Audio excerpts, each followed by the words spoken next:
Thank you so much for joining us. We're going to give people one more minute to grab your lunch, grab you something good to drink, some water, so you can stay hydrated. We are excited about today's conversation. Come on in. Please share with your network and your colleagues. We're going to have a conversation around relief and resilience.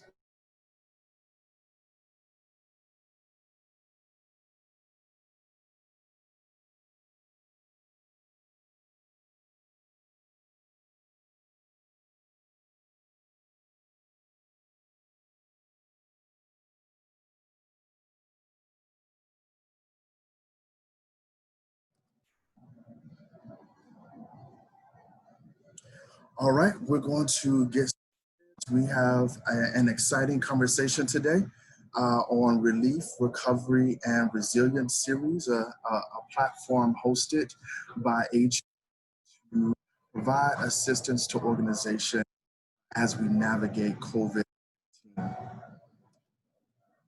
The webinar today is being recorded.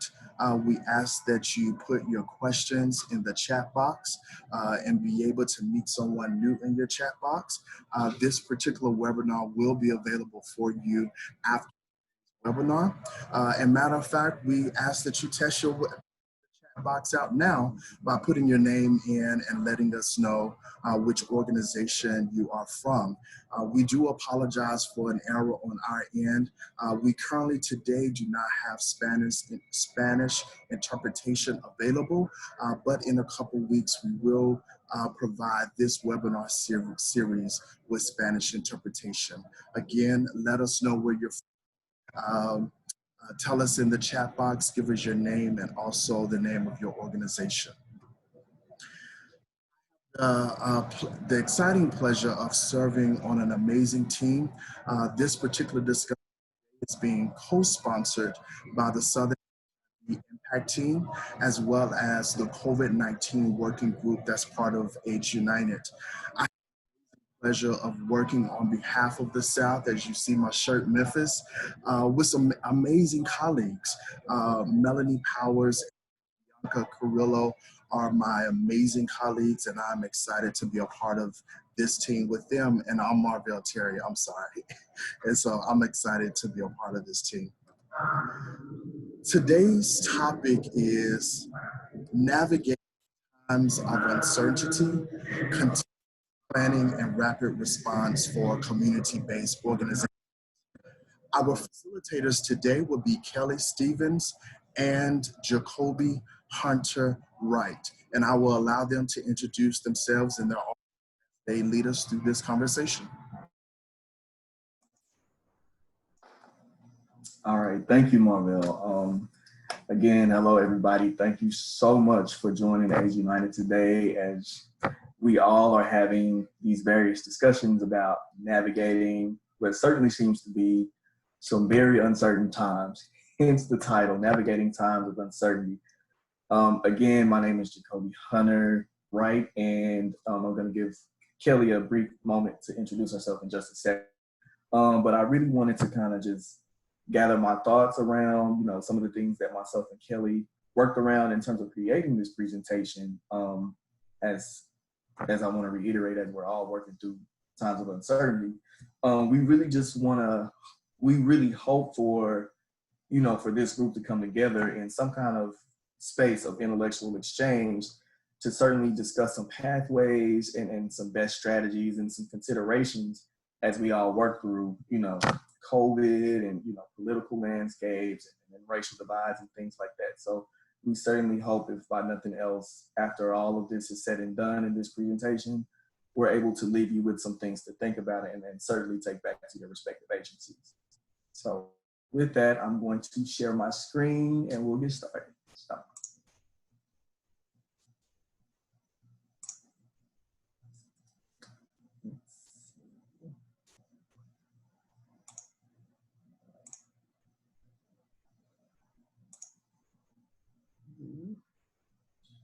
I'm sorry, here we go. So sorry. Sorry, folks. Here we go. All right.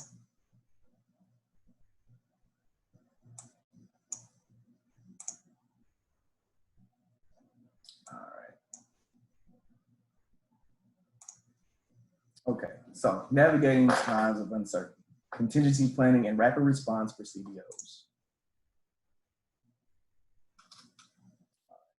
I've introduced myself a little bit, but again, as I stated, my name is Jacobi Hunter-Wright. This is my third month with AU, and I'm really excited to be here. I have background in health department work, some FQHC work. I've had humble beginnings, and I've put in a lot of work with CBOs and just creating innovative approaches with addressing focused populations and a lot of prevention work. So I'm happy to be here, and Kelly, I offer you the chance to kind of speak to your history.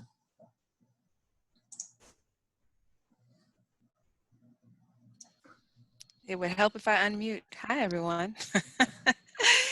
Thank you, Jacobi. As you mentioned, my name is Kelly Stevens, and I am the Senior Program Manager at Age United for our Capacity Building Assistance Program. I guess to this work, I bring quite a number of years, specifically supporting organizations through conversations like this, how to build into sustainable plans of action, how to account for the reality of uncertain times. And as we are all fully aware, this is a uniquely uncertain time or time of uncertainty where there is so much to consider and so much to really account for in our attempts to continue to move the things forward that still need to be done within our work. And so I'm really grateful to have this space and opportunity to walk through some of the stuff that we're going to talk through today as it relates to contingency planning. And yeah, and y'all can, I'm sure, see here on the slide just a little bit about my background, but yeah, happy to be here and looking forward to the exchange. I'll pass it back over to you, Jacobi. All right, thanks, Kelly. Okay, so now we've done an introduction of ourselves, so let's get to a couple of ground rules, which will be our virtual group agreements.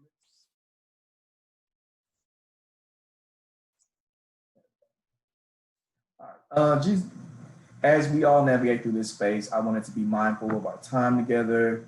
We always want to reinforce some ground agreements as a way of, being cohesive and being able to cooperate in this intellectual exchange space, so that everyone can A, understand, B, be heard, and C, be able to contribute. So a couple of things. We want to always enforce the idea of being non-judgmental, using I statements, agreeing to disagree, also maintaining confidentiality, everyone participating, no one dominating, self-check, utilize the chat box for questions, be engaging and ask questions, and be open, be mindful, be intentional. I like to offer that just being mindful of time and being mindful of the space that we're in, because this is a pretty important topic. I really, really, really encourage people to use the chat box to place any comments, any questions, or even any ideas. We certainly welcome any contributions to the conversation in any form to enhance whatever we're going through. I mean, this will be a discussion that we're having right now, and it'll be a discussion that we'll continue to have moving forward. So really, really, really emphasize, using that chat box, giving us those comments, and just, making this more interactive. Oh, and also, I invite everyone, there will be one particular activity in which it would be great and useful for you to have perhaps like a piece of paper and a pen. By all means, I know everybody's mechanisms aren't the same. So if you're a person who takes notes on your phone, your iPad, just something that you can record your ideas on or work through the practice exercise with us, whatever your tools are, I encourage you to, kind of have them handy and sitting right by you for the meeting, okay? Let's get started. All right, our session objectives. So the reason this particular training and webinar and educational series is going on is because we saw the need and we recognize the importance of CBOs. CBOs are uniquely positioned to address gaps in community. And in fact, CBOs are in my opinion, gap contingency plans, because we offer the things that a lot of mainstream ASO, the hospitals, they just don't particularly offer to communities, which is why it's so important that in these times, we're understanding that our contingency plans are really the community's contingency plans, because we're here for communities. So I say that to say, today we're really gonna emphasize what contingency means within the framework of a CBO setting, and in consideration of all this going on, mainly COVID, political funding, all those kinds of things. So with that being said, some of the things that we really want to leave everyone with a good note and some maybe key considerations and some strategies and even some strengths are strengthening the ability to assess your organizational capacity and needs within a COVID-19 context. We're also going to discuss and work through identifying some strategies to strengthen organizational and programmatic contingency planning, and also identifying meaningful implementation strategies that support organizational sustainability. So what all this means, and I do have those highlighted in black. So in the larger scheme of things, in the roadmap, which we'll get to next, we're going to assess, we're going to plan, and we're going to implement.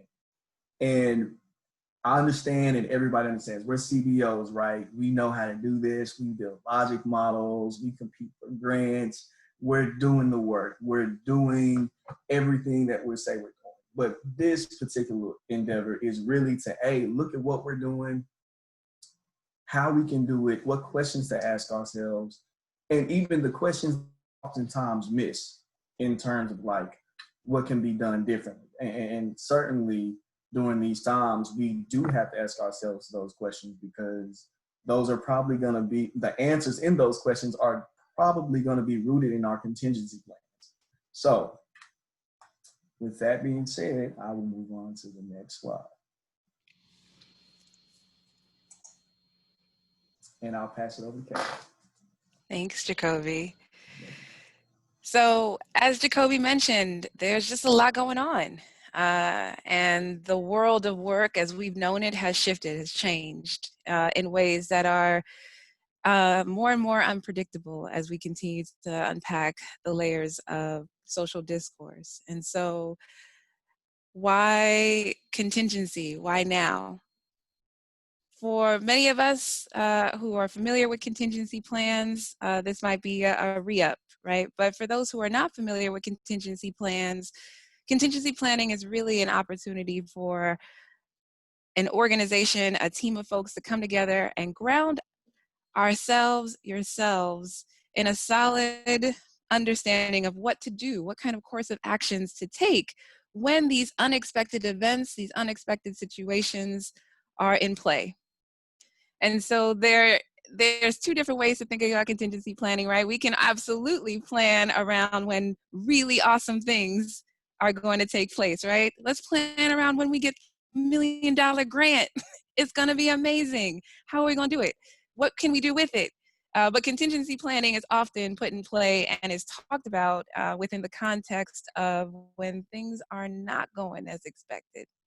When we are in those unexpected spaces that really do negatively impact the ability for us to effectively do the work that we know is so important in our communities, right? So within this space of conversation, that's really what Jacobi and I are going to be walking down and chatting through, is when things are impacting the ability for us to do the work that we know is so important, and disallowing us to be able to carry out our activities or rely on the resources, rely on the staffing capacity, rely on the funding that we ordinarily wouldn't have questioned in the past. What do we do?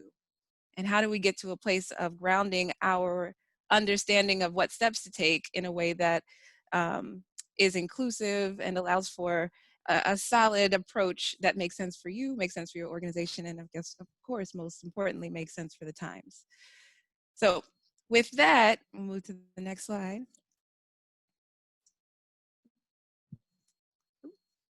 Awesome. With that, what we want to do is kind of take y'all on a little bit of a journey. Now, we don't have a ton of time to really get into the weeds around what it means to build into a contingency plan. But what we do hope to do is to leave you all with some core pieces, some core elements, some core considerations that hopefully are helpful as you all begin your process, if you all feel it makes sense to do so, of really thinking through how and in what ways you can build out a contingency plan to map out how you're going to address these unexpected events, those unexpected events that could be coming your way as it relates to the realities of COVID-19. So with that, we'll start with there are three main categories. The first one, look at that, already on top of it, Jacobi. So the first one is assess. And we probably can look at these three core pieces here as ones that are essential in every or all planning processes that we put in place, right?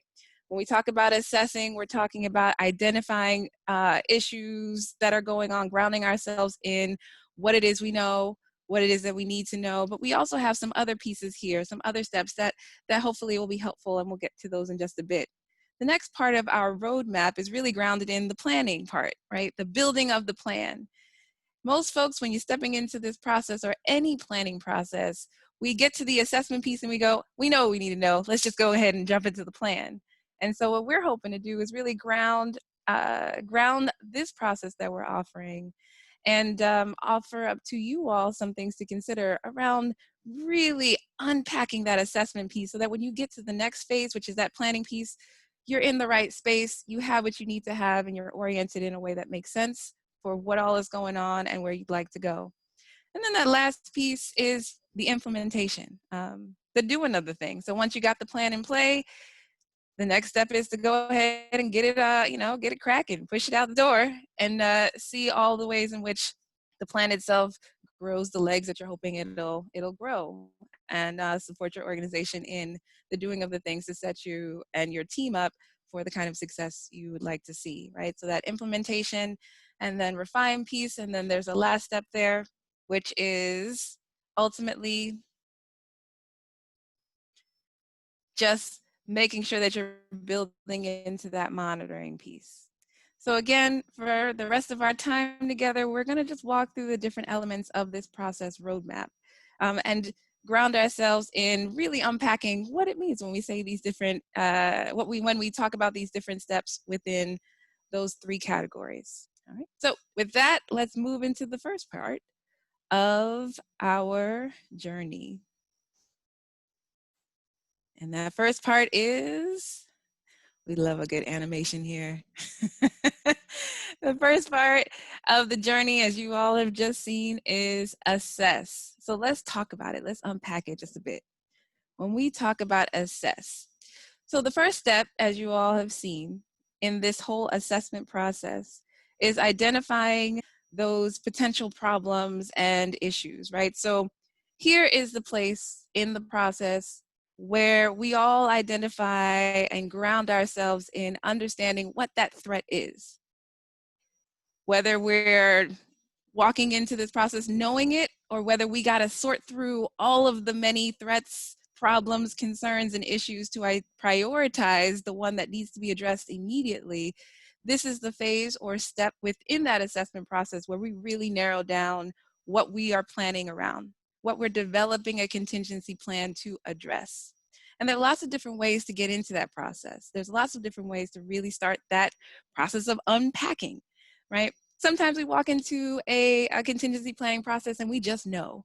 We know because we've experienced it. We know because we have had a situation occur that didn't go the way that we needed it to go, didn't go the way that we wanted it to go, and now we need to develop a plan to make sure if ever this happens again, we are going to put in place what we need to put in place, right? So that last bullet, pulling from past experiences. Sometimes that's just the way that it needs to be because we know or we trust that the thing that has happened is probably going to happen again. It's very possibly going to occur again, and we want to prepare ourselves. Sometimes this whole process of identifying the issue is really grounded in that whole looking at the people around you. So things might be going pretty okay in the space of your ability to lock in what you need to lock in and immediately address things as they relate to COVID response in your community. But you look into the left of you, you look into the right of you, and you're seeing that maybe there is something that you should be planning around that maybe hasn't hit you yet, right? So learning from other folks in your local community, other organizations in your local community might inform your feeling and need around developing a contingency plan so that if the thing that's happening in other spaces comes to your doorstep, you have what you need to have in place. You've already begun the process of thinking it through and you're feeling good about what your plan of action is going to be, right? In other instances, it comes from kind of a top-down approach from funders who provide some insights, right? But really, this whole place here is about grounding what it is that you know in something that is real, in the truth of either an experience or what all has perhaps been happening or has happened in the past to other peer organizations, other organizations in general who do similar work, so that you move forward in your planning process with that grounded sense of what all you're doing here is to address this problem that you feel or you know is likely to occur. We can move to the next slide. So within that second step, this is a place where, as Jacobi and I were talking through, how to put together this presentation, what should we include? This is the space where we feel like a number of folks, and sometimes ourselves included, I'll speak in the I, myself included, just don't spend the time digging and unpacking enough. And it's really grounded in assessing whether this effort of contingency planning, after we've identified the threat or the problem or the issue that we want to make sure we plan around, is something that we, as the people who are going to hold this, are able to do. So really grounding ourselves in a practice of being mindful and building into that self-awareness, right? How connected are we to the thing that we're looking to address, this issue? Have we been burned in the past? Is this a space of trauma for us? Is it probably not the best thing for us to hold on to developing a plan, because the way in which we'll be getting into this process or building into our planning effort will be marred with some of our own stuff, and we won't be able to open ourselves up to a true analysis of all that's possible or all of the many ways in which other people can be included in the process, right? So a critical part that sometimes is missed is really just taking the moment, right? As a team, as an individual, depending on how you're structuring the way in which you're going about this process, and really grounding ourselves in, are we the right people? Is this the right time for us to be doing this? If there's no other options, then it's really about how do we get to the right place to be able to take this on? And then the next step within this assessment space is probably the one that we're most familiar with, right? Once we get to this is the problem, and we get to all right, yes, this is the thing that I needed to do, and I feel good about doing it. I'm in a good place with being the one to take this on right now in this moment. We move to step 3, which is, all right, let's talk about the organization stuff. What's going on within the organization, right? Who all, what all, when all? What do we know about how the organization is currently functioning, and what kinds of things will be impacted if indeed this problem or this threat comes our way, right? So doing that critical assessment of, how and in what ways will personnel be affected, staffing, how and in what ways will finance be impacted, the ability for us to pay for the things, to receive the money for the things, how and what ways will programs and services be impacted, our ability to do the things that are built into our work plans, built into our just working relationships with community, right? Expectations community has of us. How will it be that we can still carry out our services, carry out the ways in which we have been known to do the work and would like to do the work, given the threat that we've identified. So once we build into all of that and we feel like we have a grounded understanding of all ways that we assess who we are, where we are, and what the threat is, we move into our next phase, which is planning. And I'll go ahead and pass it over to Jacobi to walk us through. All right, thank you, Kelly. Before I move forward, Marvell, I asked, do we have any questions in the chat box that need to be addressed right now? Take a look.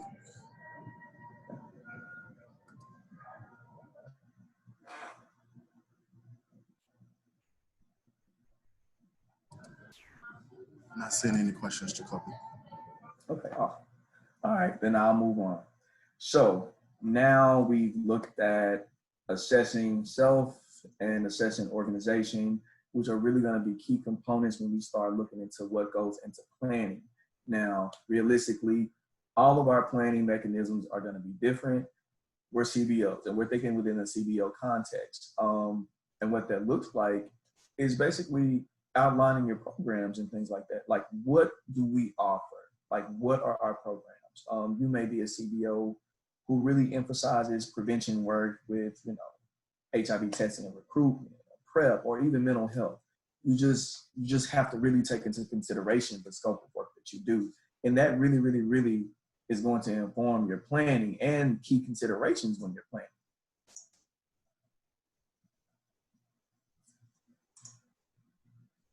So moving into the plan, this is something that I feel like in these considerations and certainly the thinking processes are very much important.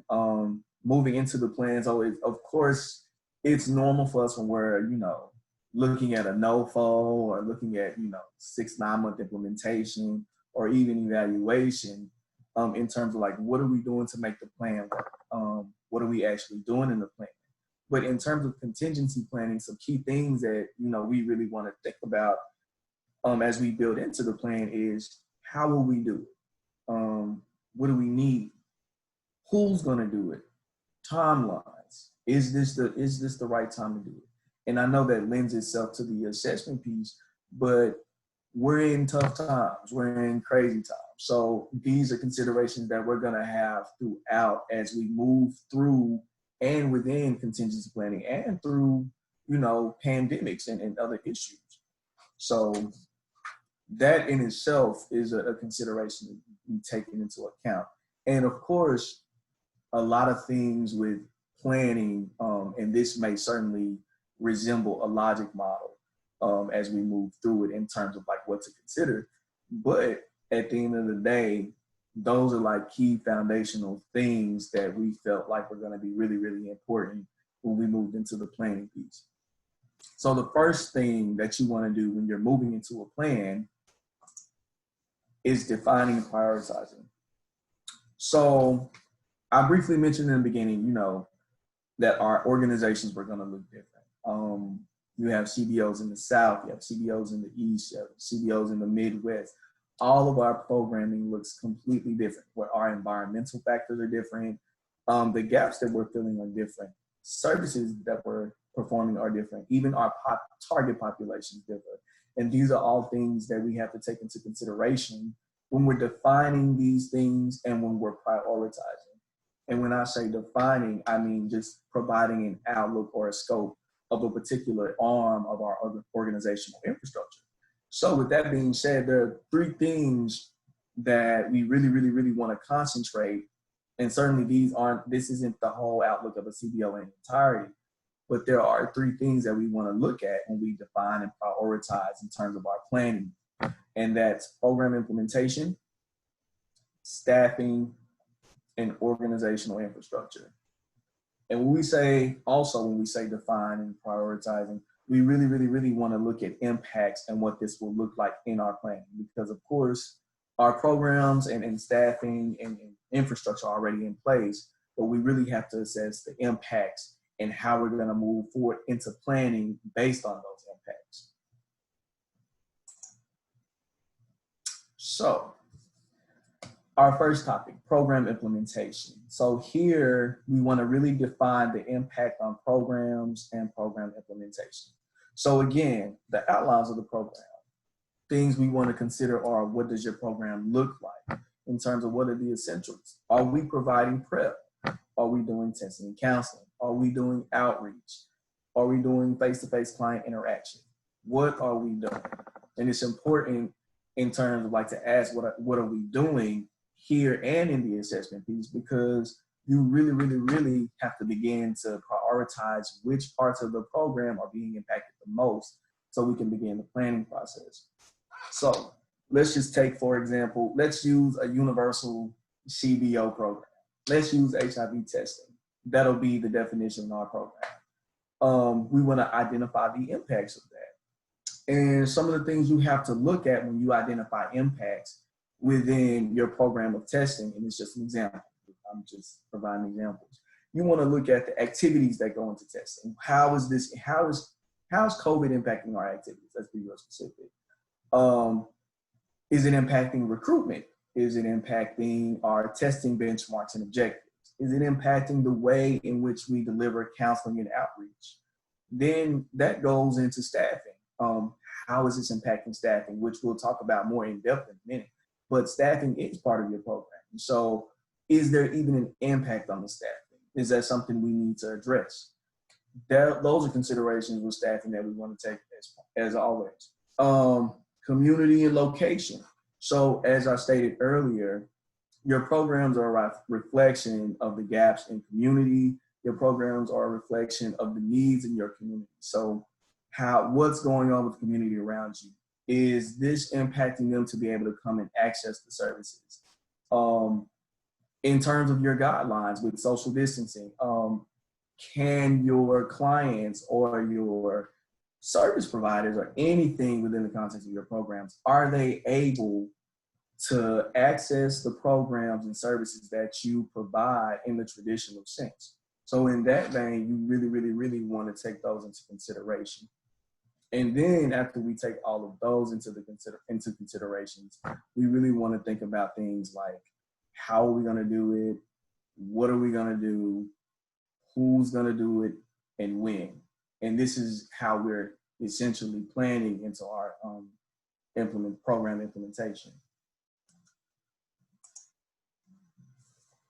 So as I'm the previous slide, in terms of like considering what the impacts would be and how we want to move forward with the planning, staffing as part of our programming is another essential piece. Now, Kelly did mention about, organizational assessment and self-assessment. So this piece lends itself to what you found out in that. So case in point, we have to look at staff considerations and we have to look at the impacts on that. What initial staff do we have? This was found in the initial staff assessment. If it's a case where our programs are being affected to where we have to deliver abbreviated testing again, do we have enough staff to do it? Do they have the resources? Are staff going to be capable in this climate to do this particular service? So you really, really, really want to build your assessment into your plan in terms of staffing, and also connect the other things that you're finding, because like Kelly said, we know what we know and we don't know what we don't know. And that's where the contingency is coming in. So we know that we're going to need staff to carry out certain arms of our programming, but we don't know within the context of COVID, how many staff, what staff we need to be trained on, where they're gonna do it, just things like that. And those are things to consider when we're performing planning for our contingency plan in terms of staff.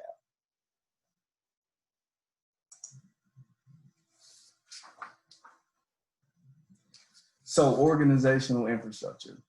This personally, this is my favorite part of organizations because it's basically the structure of how everything happens. And personally, I love dealing with budgets, so this is my thing. So impacts on our organizational infrastructure in terms of planning. So of course, supplies, physical space and equipment, and funding are all going to be impacted. What we want to do is consider how are these going to be impacted. Case in point, if we're providing HIV tests in the vein of providing testing in the community with outreach and recruitment, then what does this look like in COVID? We can't necessarily do outreach and recruitment, which means we have to switch to a different model. I know a lot of folks are switching over to testing at home or mail-in tests. What does this look like? Is it the same technology? Is this in cost we're going to have to offset? Things like that, because these are going to support the benchmarks for your programs. And then you have to think about additional supplies in terms of like changing the structure of your program delivery. If we are having to mail in tests, how much money is this going to cost? You have to build in additional things into our supplies line item, like postage, and I mean, of course, gas is already built in there. So these are like kind of key things just to think about when you're planning around contingency planning around your supplies. In terms of like physical space, all CBOs are unique. Some folks may be renting, some folks may have multiple testing spaces, some folks may have administrative offices, and then we get into the whole thing of mobile units. Well, within the context of COVID, how does that impact this, and what are we going to do to plan around it? If we can't have face-to-face or direct contact with clients, how are we utilizing a mobile unit? If we're on housing restrictions or, you know, following guidelines recommended by the CDC and our local and state governments, how does this impact how we're delivering services in our specific physical spaces? And if we're transferring from full-time services to abbreviated services with respect to mailing in tests, and it's just an example, mailing in tests or, you know, virtual counseling, then that means we've essentially moved into virtual spaces, which goes back into that supplies conversation. Does the staff have computers? Are they trained in virtual forums? Those are key things that you have to work through when we're thinking about impacts on physical space and supplies and how all of those are connected. Then we get into funding guidelines. And funding, you have to consider everything from practically the roof to the floor. Like you're considering the space. What if our funders are paying for the rent in, you know, our community spaces, in our youth spaces, in our testing spaces? What does that look like?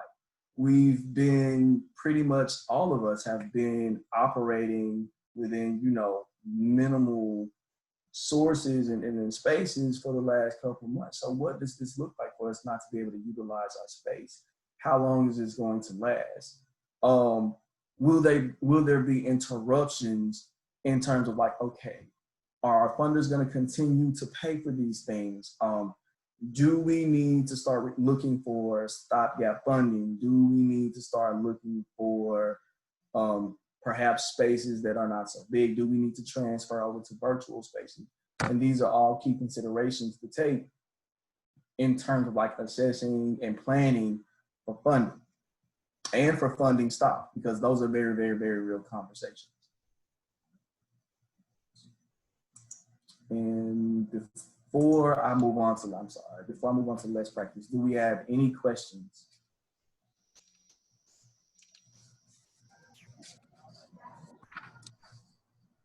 Again, feel free to put your questions in the chat box if you have any. So as a preface, before we begin the interactive activity, which we kind of preface that you'll need pen and paper, I'm encouraging everybody to take the next couple of seconds to grab your tools or whatever you may need to kind of participate in the next couple of slides. So I guess we'll give everybody about maybe 30 seconds to go ahead and do that.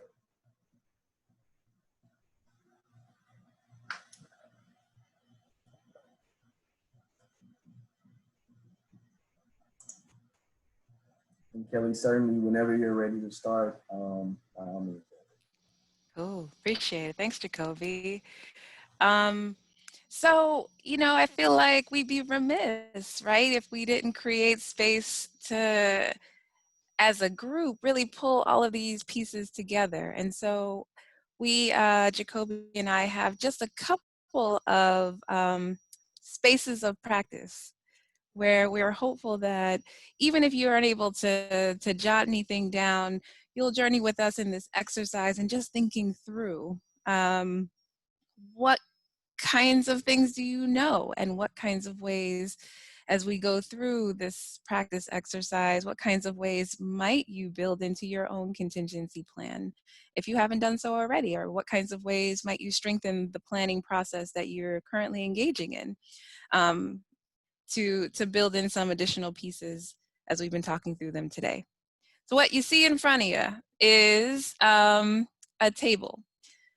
What we invite you to do is, within the context of addressing the impact of COVID response efforts within your community, right?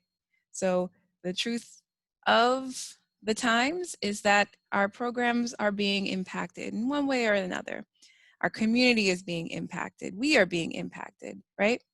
So we are going to go through the process of pulling together, or brainstorming, I should say, what ways it is that COVID response efforts at the local level are impacting our programs. So the first step of this process is to just take a moment and jot down all of the essential programs and services. Now, you don't have to use this space to jot them all down, maybe just 2 or 3 essential programs and services within your organization, and that's on that left side of the table. The reason why we start out with this kind of exercise is, as we had talked about in that assessment space, there are so many kinds of ways that currently the realities of COVID response efforts and the realities, a host of other things that are going on currently within our climate, are impacting the work that we do. So much so that we have to think differently about the work that we do. And so within this space, it's really about getting into the weeds on what are the essential things that make up what needs to continue to be a service that we provide, no matter what.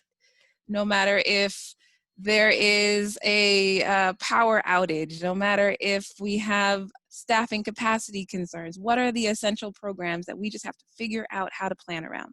So I'll give you a second or two just to jot down a couple of those if you haven't already. And while you're jotting it down, I'll move us to the other side, which is for each of those 2 or 3 essential programs and services that you've jotted down, what is the threat? What is the issue here? So if we're saying that our essential program or our essential service within our organization is HIV testing, just to piggyback off of the example Jacobi had used a little earlier, given the realities of how COVID-19 response efforts are impacting our organization, what has changed? What is the threat to our ability to continue engaging in providing HIV testing services to our community? We can think about it in terms of the organizational infrastructure, the staffing capacity, right? We can think about it in terms of the ability for us to carry out the actual program itself, but what is that threat? What specifically is the threat? So just think about that for a bit. Think about why it is that you know what it is that you know. Like, right, we talked about that a little bit earlier in the assessment piece. How did you get there? Is it because you just know it because you've experienced it so far and that's real? Is it because you have kind of gained insights from the world around you that this is how other people have been experiencing it? How do you know what you know? And is it grounded in a real thing or is it grounded in a fear? And how do we, if it is grounded in just a fear, which is also a very real thing, fear, how do we then get to a place of informing that feeling with some concrete and definitive assessment of what is possible and what is true? So that's one part of the assessment process, but it really is a way that can help you to whittle down not only what the essential programs and services that are impacted are from the, I'm sure, extensive list of all the services your organization offers, but also getting into a place of really brainstorming what are the things that we are experiencing, that we anticipate experiencing, that we've experienced in the past that we want to plan around so that we can ensure that we do it better or that we do it in the best way possible as we move forward. And so we can move to the next slide. So here is a space where we encourage you to just think now about prioritizing. Now we can develop a 40-page plan with all of the different ways that all of these different threats to the ability for you to do what you do within your organization and carry out your programs within your organization will show up. But as we really get down to it, it does make sense for us to make sure that the things that are kind of red alarm threats are at the top of our list in really developing a strategy so that we can address them, and that we are realistic about what the probability is of the threat. And grounding ourselves, it's always in this bigger picture assessment of how do we know what we know? How do we know what we know? Who do we need to include in this process to inform what we know is a threat, and how and ways in which these threats will indeed impact our services and ability to again, carry out the things as we need to carry out the things. And so this exercise here, just encourage you to, of all of the issues that have been identified so far, is that issue or those issues a high, or is there a high probability rather that those issues will occur, that that threat will occur? Is there medium probability? In other words, is it just possible that it might occur? Is it maybe a thing that could happen perhaps, but we don't know for sure if it absolutely will happen? Or if you think about it critically, is it more on the side of unlikely? Is there a low probability that it'll occur? Like worst case scenario, this will happen, but it probably won't happen. But it could happen. And so maybe it's more of a lower or a medium probability level threat or issue. Again, the reason going through this exercise is so that if you don't have a ton of time, if you're in the middle of the thing and you want to be able to build a plan around it and really ground yourself in a structured approach to how you, your team, your organization is going to address the issue that is coming up or that you're currently in, that you really focus again on those high priority items or that high priority threat that could completely immobilize your team's ability to do the work and your organization's ability to carry through the way that needs to be, the way that the work rather needs to be carried through. So we're hopeful rather, I mean, we didn't have a ton of time to dig in and really settle in and ask all the questions that of you that might help to really inform what you put into this space. But we did want to offer some opportunities for you all to just engage in this brainstorm process so that as you're going through, really thinking critically about how and in what ways are you going to take the everything that's going on and the craziness of the realities of how your work has shifted and your life has shifted, and the way in which you have to just consider doing things differently throws you off.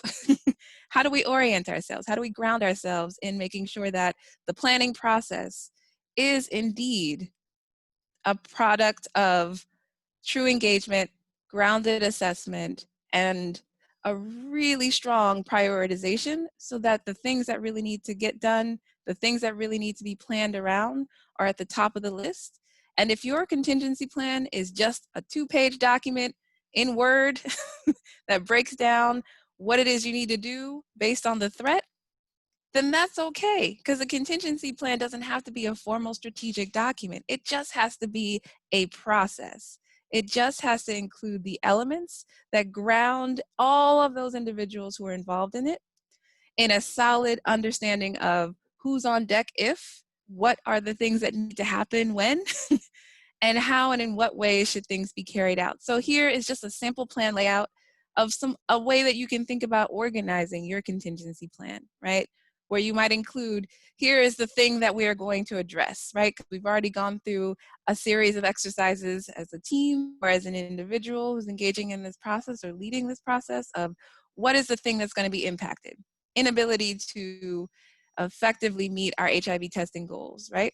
What's the probability? Because we're focusing on the high probability ones, at least at this stage of our planning process. And then we can really drill down a little bit. What are we going to do? When are we going to do it, right? Who's the person that's going to take it on, right? And what specifically are they going to take on? So again, want to encourage that it doesn't have to be a full-on detailed process or plan product.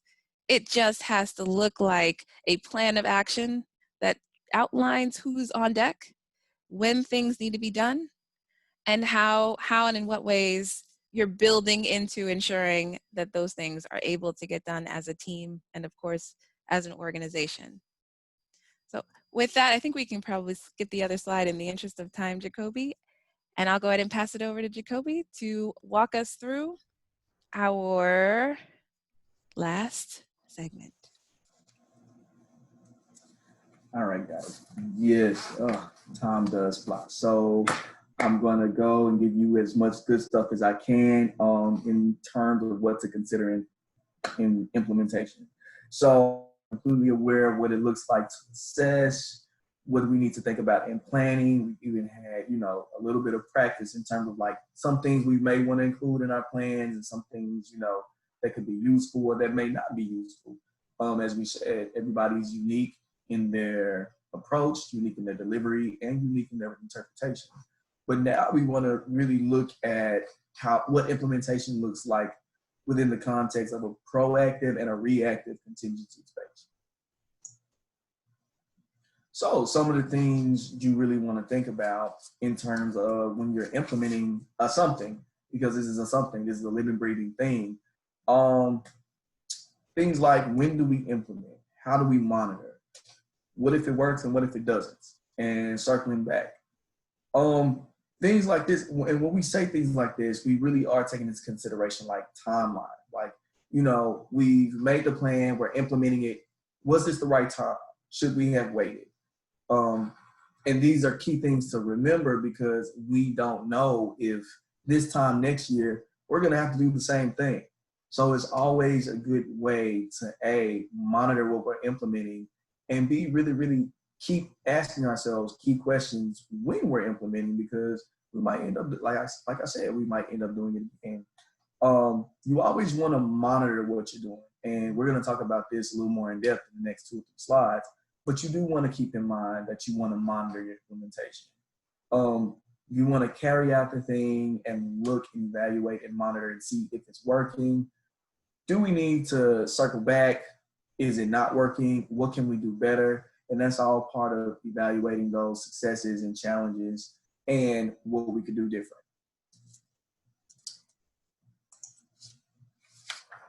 So ensuring effective monitoring. And this is another part that I love, because I love evaluation. When we say effective monitoring, we're practically monitoring our implementation. We're monitoring the process. And by all means, we do want to always monitor all parts of it, because those are conversations that we generally don't have. A lot of us are embedded in, we need to monitor the programs as they happen and report.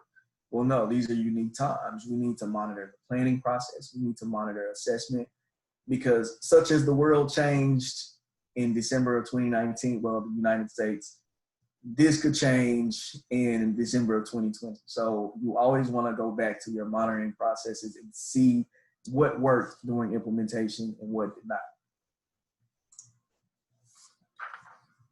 And this is just something basically reflective of that practice sheet that we offer to the group. This is just something to kind of look at in terms of when you are monitoring your processes. Identifying, you need to know what you're monitoring, the activity or the action plan. What particular programmatic activity that was impacted, that you changed, that you created a contingency plan for, what is your response to it? What are you doing? What that could look like could be, we're lowering our benchmark from doing 500 a year to 200 a year. So who are the responders? Like, which staff are we putting on that? And even with that, what training do they need just in case we need to do this again next year? It's quite natural that even in your continuum of care, in terms of like addressing, high risk negatives, high and positives, that process is going to change. Case in point, in a regular program, you could have a tester and a case manager, but in the context of COVID, they may need to be both. So we may need to change what a responder looks like in the next wave, if there is a next wave. So those are things to consider and things to monitor. Is this an effective timeline? Did we start at the right time? What successes are we seeing in our contingency planning? What challenges are we seeing? What barriers? And then any additional notes that you want to include.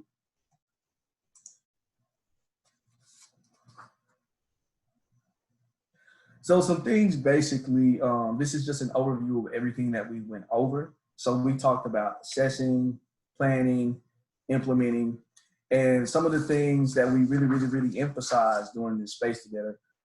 We emphasize what do we want to address first, how are we going to address it, making sure we have safety nets, and that safety net is really continuous monitoring and really recognizing strengths, weaknesses in our contingency plans and even within ourselves, because you still have to address, as you're going through a contingency plan with your organization, you should still be going through a contingency plan with yourself, because this could bring on a whole new set of traumas that you don't have right now.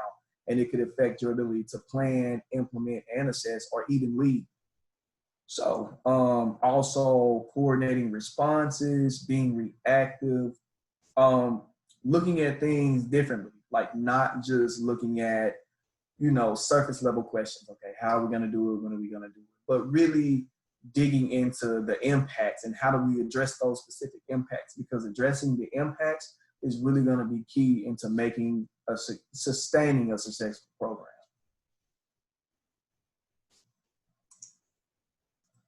And again, I'll turn it back over to Q&A. If Kelly has anything to say, then. No, nothing from me. I guess we'll hand it over to Marvell and Bianca to lead us through any questions that folks might have. I know we're limited in terms of our time, but we're happy to stay on if others are able to and answer any questions.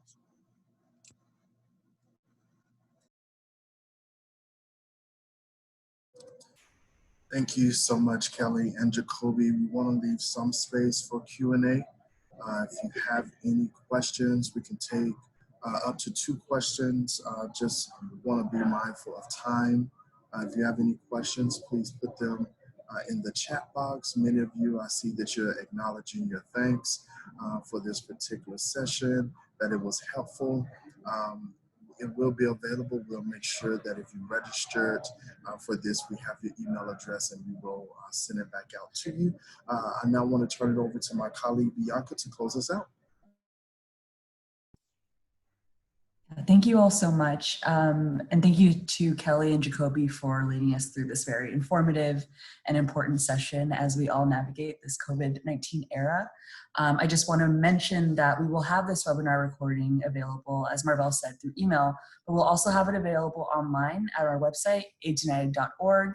There is a resources tab and another sub-tab that is the HIV community and COVID-19. And that's where we'll have this webinar recording as well as other previous webinar recordings and future ones. And we'll also have this version of the recording available as translated in Spanish shortly after. So be sure to check out our website, aidsunited.org, and we'll have that ready and loaded up for you all. So thank you all so much for your time and for joining us. And we hope to see you at our next webinar with the date TBD. So hope you all have a wonderful rest of your day. Thanks, everyone. Take care. Thanks, everyone. Bye. Bye.